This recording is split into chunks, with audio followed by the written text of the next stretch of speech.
life-proof technology. Paint that repairs itself. Displays that can't shatter. Tablets that you can use as trampolines without breaking. It sounds futuristic, and some of that is still a ways off, but reality is fast catching up to those sci-fi notions, and LG is at the head of the mobile front of the self-healing revolution with its new G Flex smartphone that can repair itself. At least, that's the claim. But can this curvy phablet really make the everyday signs of wear and tear just vanish all on its own? Let's find out. I'm Michael Fisher, this is Pocketnow, and this is our initial durability report on the LG G Flex.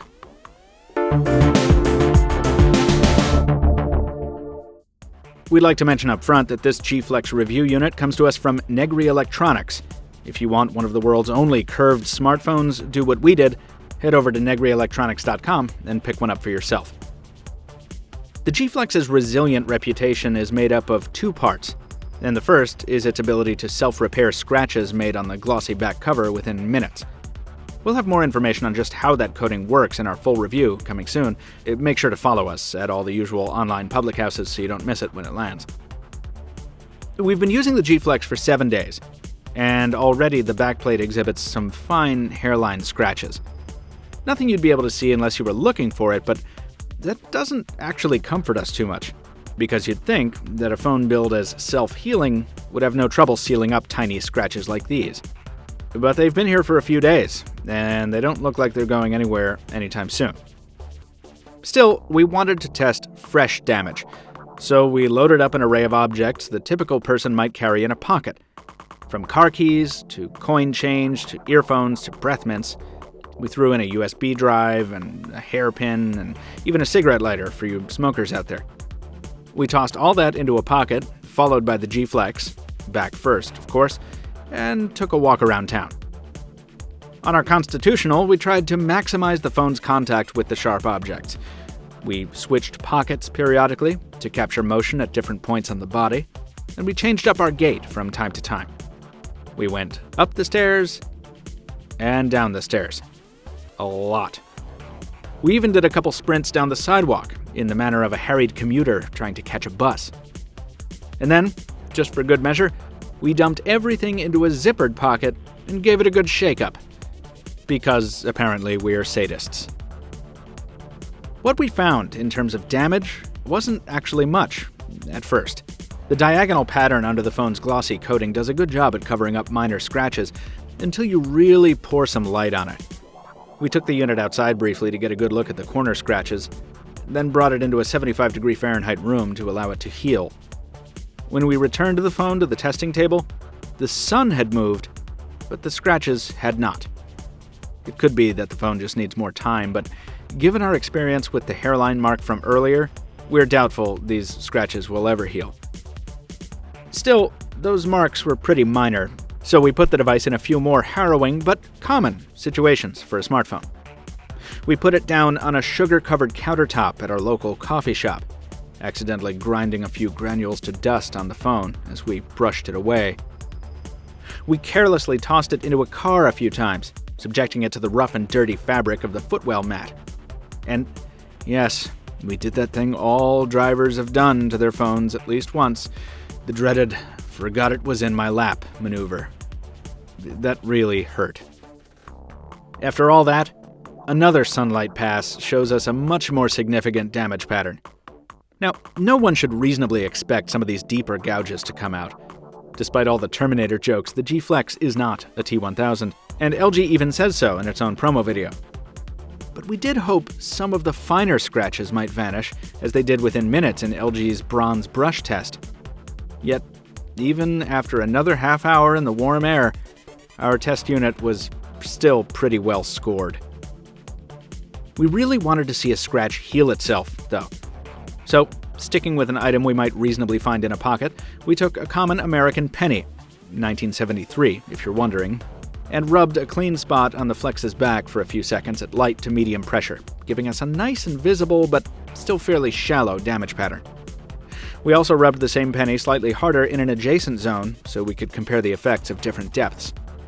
Then we photographed the Flex every 5 minutes to see what happened. Now, even after 40 minutes sitting in prime, self-healing temperature, the scratches didn't really go anywhere, even after we tried rubbing them with the sleeve to try to get them to fade. But when we sat down to edit this video about an hour and a half later, we found that the scratches had, in fact, faded to a dramatic extent.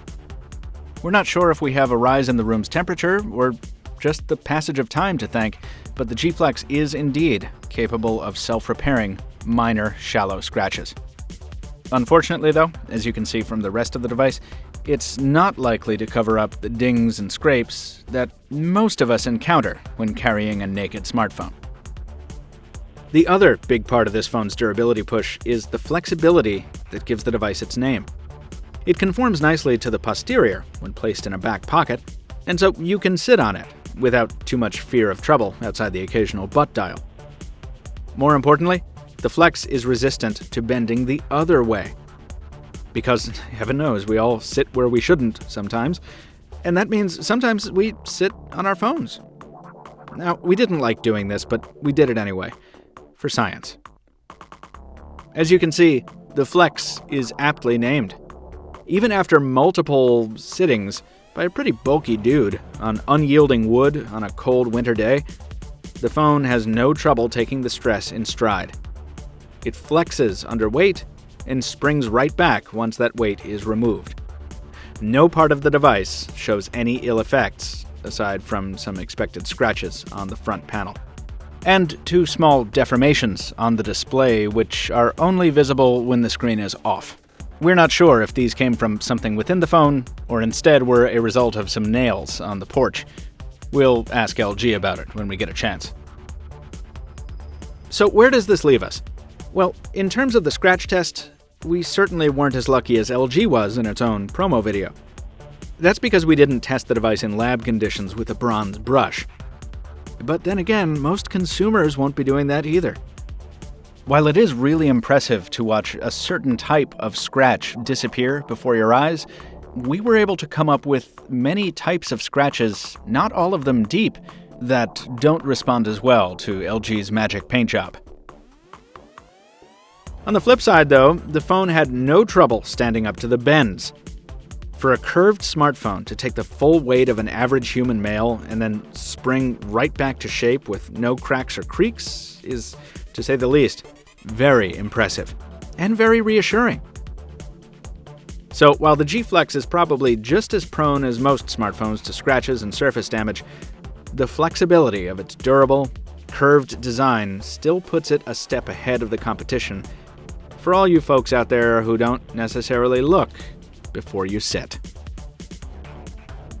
Don't forget, folks, we have a full review of the LG G Flex coming up very shortly, and if you want one of your very own, visit our friends at Negri Electronics, negrielectronics.com. But before you go anywhere, please toss us a like if you enjoyed this video. Leave a comment down below if you have some feedback of your own, some follow-up questions. We'll try and get to them if we can. And thank you very much for watching. We'll see you soon.